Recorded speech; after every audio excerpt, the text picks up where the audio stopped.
All right, let's jump into another deep dive into the 108 Divya Desams. This time, we're heading to a spot about 30 kilometers outside Madras city, Thirunindravoor. Now, hold on, because you might think, okay, another Divya Desam, I know the drill, but Thirunindravoor has a little twist to it, wouldn't you say? Absolutely, you've got that right. Thirunindravoor is, well, how should I put it, kind of unique among the 108 Divya Desams. You see, it's dedicated to Vishnu, of course, as you'd expect, specifically Bhaktavatsala Perumal. And that name, it's beautiful, isn't it? The very life of devotees. It really is. And his consort here is just as lovely. Ennai Petra Thayar, meaning the mother who gave birth to me, really emphasizes her role as this universal mother figure. I see. Very interesting. But here's the thing that makes Thirunindravoor stand out. It's not actually considered a Mangalasasana stala. Now, wait a minute. You're going to have to break that down for me. Mangalasasana, what does that even mean in this context? Right, good point. So when we talk about Mangalasasana stala, we're referring to those temples that were, specifically praised by the Alvars, those poet saints whose hymns are basically the heart of the Divya Desam tradition. Oh, right, right. And their verses, we call them Mangalasanams, they're incredibly sacred, essential to worship in these temples. Gotcha. So to sum up, Thirunindravoor is a Divya Desam, but it doesn't have that traditional stamp of approval from the Alvars, at least not directly. So how did it get this revered status then? Okay, so this is where the story takes a turn. Buckle up. It's said that Thirumangai Alvar, one of the most, I'd say, famous Alvars, he did in fact go to Thirunindravoor on his pilgrimage, but for whatever reason he left without composing any hymns for the deity there. I bet that didn't go unnoticed, up there. Well, let's just say the goddess herself, Ennai Petra Thayar, she took notice, and legend has it she nudged Bhaktavatsala Perumal like, hey, you got to do something about this. Okay, so we've got a divine intervention in the works. I'm all ears. So Thirumangai Alvar goes on his way, right? He ends up at Mahabalipuram, another famous temple. And as he's standing there before the deity, something extraordinary occurs. He gets a vision of Bhaktavatsala Perumal, the very same deity he'd just encountered back in Thirunindravoor. Wow, talk about a long-distance call. And overwhelmed by this vision, he spontaneously starts composing verses praising Thirunindravor's deity. Hold on, so he's physically at one temple, but his heart, or maybe his mind, is back in Thirunindravoor. Exactly. It's like he's being drawn back by this incredible devotion. But wait, there's more. The story goes that the goddess, she's not satisfied with just one verse, right? So on Thirumangai, Alvar moves to yet another temple, Thirukannapuram, and boom, Bhaktavatsala Perumal appears to him again, urging him almost to compose more verses for Thirunindravoor, even though he's miles away. That's incredible. So even though the hymns weren't written at the temple, they're still part of the Mangalasalanam tradition because of this, well, unusual way they came about. Precisely. And it highlights something profound, I think, about the nature of the divine. The idea that it can transcend physical limits. You can be physically in one place, spiritually connected to another. That's a really powerful way to think about it. And it also makes me wonder about these Divya Desams. It's like there's this invisible thread connecting them, don't you think? You're right, an intricate web of relationships.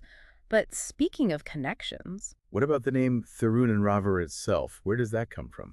Good question. Like many names in India, especially for places, it has layers of meaning. It reflects different historical periods, different belief systems, all coming together. Let's unpack those layers then. From a Vaishnavite perspective, Thiru is often linked with wealth, prosperity, Lakshmi, the goddess of fortune. Right. And remember, Bhaktavatsala Perumal's consort here is Ennai Petra Thayar, embodying Lakshmi. Yes, the universal mother. So one interpretation is Thirunindravoor means the place where Lakshmi stayed, suggesting she resided here at some point, making it prosperous, blessed. Makes sense, given her importance at this temple. But I have a feeling there's another side to this story. There is indeed. A Saivite interpretation, a bit more dramatic, involving a competition between, well, Saivites, devotees of Shiva, and the Jains. Okay, now we're talking. It said they held this floating lamp contest to prove whose faith was stronger, And the lamp for the Saivites, it had the theory, the wick, and it landed right in this village. No way. Leading to the name Nindravoor, meaning where the wick stopped, which supposedly morphed into Thirunindravoor. Wow, two different beliefs, two explanations, both adding to the richness of this place. It's amazing how history and mythology intertwine like that, creating these layered narratives, It's not about which one is right, but how they all contribute to our understanding of the site. each adding its own flavor to the story, right? Exactly. And speaking of stories, Thirunindravoor has a captivating Stala Puranam, a local legend that explains why Lakshmi is here. Ooh, Stala Puranam time. All right, lay it on me. This one involves a bit of, let's say, cosmic family drama. The legend goes that Lakshmi actually left Thiruparkadal, Vishnu's heavenly abode, Hmm. because of, a misunderstanding with the Lord. Ah, so even goddesses have their moments, huh? And seeking a little space, she came to Thirunindravoor. A divine retreat, I get it. But her father, Samudra, the Ocean King, he's understandably worried, sets out to find her. He finally finds her in Thirunindravoor and, overcome with joy, addresses her as Mother. That's beautiful. Even her own father acknowledging her as the universal mother. Exactly, emphasizing her role even within this family drama. And to add to the story, the Varuna Pushkarini tank, you'll find it in Thirunindravoor. It's believed to be the location of Samudra ashram where he stayed with his daughter. A tangible reminder of that family connection. So we've gone through mythology, the name's origin, but what about concrete evidence? Inscriptions, historical records, what do they tell us? That's a great question. Luckily, Thirunindravoor has some pretty fascinating inscriptions, mostly from the Pallava and Chola periods, giving us glimpses into life back then. Like peeking through time. One inscription talks about merchants from the Telugu country setting up a colony nearby. Ah, so it was a hub for trade even back then. Exactly, a vibrant mix of people and cultures. Another inscription mentions a land grant. Interesting thing. What's so interesting about it? It wasn't just for Srabali service in the temple, but also for feeding students studying the Vedas.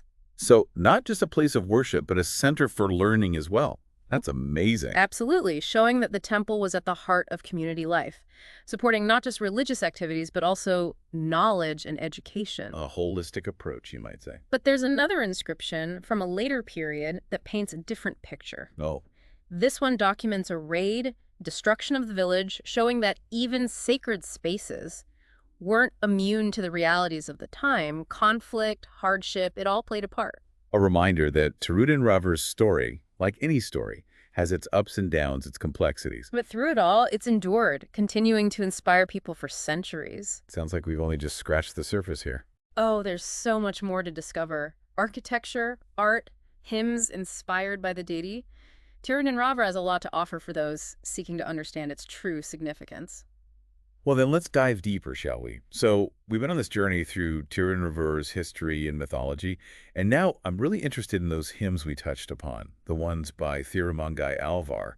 What more can you tell us about them? Ah, yes. Those two verses, composed, well, let's say remotely, they're part of a larger work, the Pariya Thirumozi, filled with these vivid images, praising Bhaktavatsala Perumal, really showcasing the Alvars' devotion. The Alvars had a way with words, didn't they? Like painting these pictures in your mind. Truly. In one verse, Thirumangai Alvar compares Bhaktavatsala Perumal to a young bull. Strong, full of life, that kind of imagery. A symbol of power, vitality. Exactly. He also talks about how the Lord responds to his devotees' wishes, emphasizing his compassion, his willingness to listen. It's like he's always there, ready to help those who reach out. Precisely. And in another verse, he describes the Lord as the embodiment of achievement and action, suggesting he's not just this distant figure, but actively involved in the universe. So it's not just about asking for things, but recognizing his presence in everything. You got it. But he doesn't shy away from the Lord's power either. He talks about him being death personified to the enemies, wielding the Sudarsana chakra. A reminder that compassion and strength go hand in hand. Indeed. And to really emphasize the Lord's magnificence, he compares him to a mountain of blue stones, a heap of pearls, abundance, richness. That's the idea. The overflowing grace of Thirunindravoor, it sounds like. That's it. And then he ties it all together by comparing Bhaktavatsala Perumal to the morning breeze, life-giving water, essential, invigorating. Capturing that essence of renewal, of sustenance. Exactly. But besides Thirumangai Alvar, we also have hymns by Divya Kavi Pillai Perumal Iyengar. He dedicated a whole collection to the Divya Desams, 108 Tirupati Andari. Now, he's known for a rather unique style, isn't he? You could say that. He used what we call Nayika terminology, the language of love, but directed at the divine. So, love poetry for the Lord. That's fascinating. It adds this layer of intimacy, deep emotion, expressing his longing for the divine. Such a powerful way to show devotion. These poets, they really knew how to use language. They did. Their words connect us to Thirunindravor's spiritual core, even today. Speaking of connection, I'm curious about the temple itself, the actual space. What can you tell us about his architecture, the art? Well, Thirunindravoor is like a visual feast, a testament to centuries of artistry. As you enter, you're greeted by this towering Gopuram, the entrance tower. Covered in these intricate carvings, gods, goddesses, mythical creatures, you name it. I can only imagine. What a sight. It's like a grand invitation, a gateway into the sacred. And then as you go further, you have these mandapas, pillared halls used for rituals and gatherings. The pillars themselves are carved with scenes from mythology, epics, truly works of art. So it's a holistic experience. Every element has meaning. Precisely. Each detail adds to this journey, this immersion in the divine. And then you reach the sanctum sanctorum, the heart of it all, where Bhaktavatsala Perumal resides. I can only imagine the feeling of standing before the deity. Imagine Vishnu, beautifully sculpted, radiating peace and compassion. He stands in this slightly tilted posture, symbolizing his eagerness to help his devotees. The very life of devotees. His name really comes to life. Right. And one hand on his hip, the other in Varada Mudra, the gesture of granting boons. He's accessible, ready to bestow blessings. All about that personal connection, isn't it? Absolutely. And around him, you'll see his consorts, Sridevi and Bhudevi, representing prosperity and earth, highlighting his all-encompassing nature. A representation of the cosmos within the temple itself. And let's not forget Ennai Petra Thayar in her own shrine, radiating grace, maternal warmth, inviting devotees to seek her blessings. So we've got the architecture, the deities, but what about the style, the artistic fingerprint? Thirunindravoor actually showcases a blend of styles, reflecting its long history.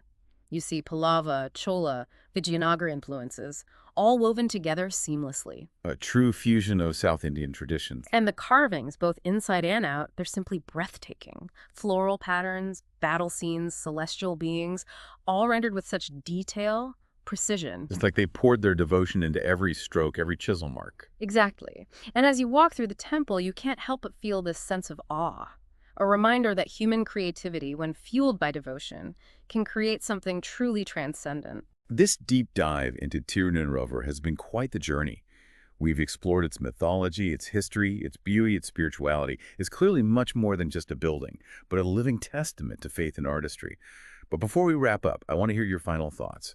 What makes Thirunindravoor so special, so enduring, and what can we learn from it?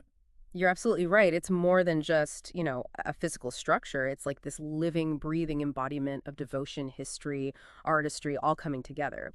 So as we kind of wrap up our deep dive into Thirunindravoor, I keep coming back to this question. What is it about this place that still speaks to people, even today? What's that enduring appeal? And what can we, take away from its legacy? It's a great question, really gets to the heart of it. Yeah. For me, Thirunindravoor offers this glimpse into that human need to connect with something bigger. Across time, across cultures, people have sought meaning, purpose through their beliefs. And whether it's those incredible carvings or the Alvars hymns, every part of Thirunindravoor reflects that desire, that urge to express devotion, to reach out to the divine. It's like faith becomes this driving force, shaping communities, inspiring art, architecture. Exactly. And the specifics might change, stories, deities, but the core themes, they remain. Devotion, compassion, seeking truth, those resonate with us even now. It's not just about preserving the past, but finding those threads that connect to our present. Absolutely. Thirunindravoor, with all its layers, it's like a window into that timeless search for the sacred. It makes us think about our own beliefs, our values, how we connect with the divine, maybe even how we route to. A very personal journey sparked by this ancient place. And one of the biggest lessons, I think, is that there are many ways to approach the divine. You can contemplate art, recite hymns, or just sit in quiet reflection. There's no one right path. Thirunindravoor encourages us to explore, to find what resonates with us. It's about that individual connection, but also recognizing that shared human need for something more. Yes, exactly. And I think that message speaks to people regardless of background, belief system. It's certainly been a powerful experience for me, this deep dive. It's opened my eyes to the depth, the richness of Thirunindravoor. And it makes me want to explore more, to see what other stories the Divya Desams hold. I encourage you to do so. Each one has its own unique character, its own lessons to share. It's a journey of discovery, a way to deepen our understanding of, the vastness of Hinduism. And on that note, I think it's time to wrap up our deep dive into Thirunindravur. It's been incredible learning about its history, its artistry, feeling that spiritual energy. It has been a pleasure sharing this journey with you. May the blessings of Bhaktavatsala Perumal and Ennai Petra Thayar be with you. And to all our listeners, we hope this deep dive has sparked your curiosity, inspired you to maybe explore the Divya Desams yourselves. Until next time, keep seeking, keep discovering,